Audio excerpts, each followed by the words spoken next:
एक बार एक किसान भगवान से बहुत नाराज हो गया। वह किसान बहुत मेहनती था। बहुत मेहनत करके वह अपने खेतों में अनाज उगाता, उसकी देखभाल करता, पर अक्सर उसकी फसल नष्ट हो जाती। कभी सूखा पड़ जाता, कभी बाढ़ आ जाती, कभी तेज धूप, कभी ओले और आंधी। कोई ना कोई कारण तो बन ही जाता जिससे उसकी फसल खराब हो जाती थी। एक दिन उस किसान ने गुस्से आसमान की तरफ देखकर कहा कि हे ईश्वर, आपको तो लोग सर्वज्ञता मानते हैं कि आप सब जानते हैं। आपकी इच्छा के बिना पत्ता भी नहीं हिलता, पर मगर मुझे तो लगता है कि आप छोटी से छोटी बात भी नहीं जानते। आपको तो यह भी नहीं पता कि खेती बाड़ी कैसे करते हैं।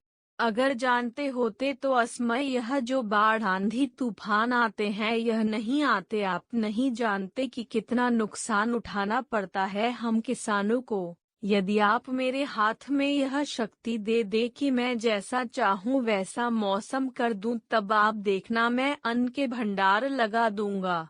भगवान इस भोले भाले किसान के तीखे वाक्य सुनकर मुस्कुरा रहे थे। भगवान उस किसान के सामने प्रकट हुए और बोले, मैं आज से तुझे यह शक्ति दे रहा हूँ। अपने खेतों में तुम चाहो जैसा मौसम कर लोगे और मैं बिल्कुल दखल नहीं दूंगा। तुम जब चाहोगे जैसा चाहोगे अपने खेत में मौसम को कर सकते हो। किसान बहुत खुश हो गया। उसने गेहूं की फसल अपने खेतों में बोई। जब उसे लगा कि खेतों को धूप चाहिए तो उसे धूप मिली, जितनी धूप चाहिए, और जब पानी चाहिए तभी उसने खेतों में पानी बरसाया। आंधी तूफान बाढ़ कुछ भी उसने अपने खेतों पर आने नहीं दिया। किसान के खेत में इस साल ऐसी फसल हुई जैसे पहले कभी नहीं हुई, ऊंची ऊंची और हरी हरी। मन ही मन बहुत खुश हुआ और सोच रहा था कि अब सबूत के साथ दिखाऊंगा भगवान को कि इसे कहते हैं शक्ति का सही उपयोग। मेरी सफलता देखकर उन्हें अपने नियम जरूर बदलने पड़ेंगे। कुछ दिन बीते, फसल कटने के लिए तैयार हो गई।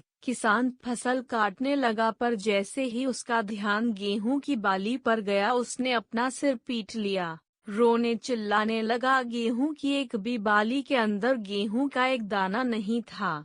सारी बालियां अंदर से खाली थी। किसान बहुत दुखी हुआ। उसने रोते हुए ईश्वर को फिर पुकारा कि हे प्रभु, यह तुमने मेरे साथ क्या किया? क्या तुमने मुझे सजा दी? भगवान बोले, यह तो होना ही था पुत्र। तुमने पौधों को संघर्ष का मौका ही कहाँ दिया। ना ही तुमने उसे आंधी उसे जूझने दिया, ना ही तेज बारिश को सहने दिया, और ना ही तेज धूप में तपने दिया। एक भी चुनौती का सामना तुमने उन्हें नहीं करने दिया। इसीलिए सारे पौधे खोखले रह गए। जब आंधी तूफान तेज बारिश पड़ती है तभी यह पौधे अपने अस्तित्व को बचाने के लिए संघर्ष करते हैं, और इसी संघर्ष से एक बल पैदा होता है जिसमें शक्ति होती है, ऊर्जा होती है। और यही ऊर्जा तो फूटती तेरी बालियों में गेहूं की तरह, जो इस बार नहीं फूटी। तूने उन्हें उन कठिन परिस्थितियों से गुजरने ही नहीं दिया जहां उनके अस्तित्व का जन्म होता।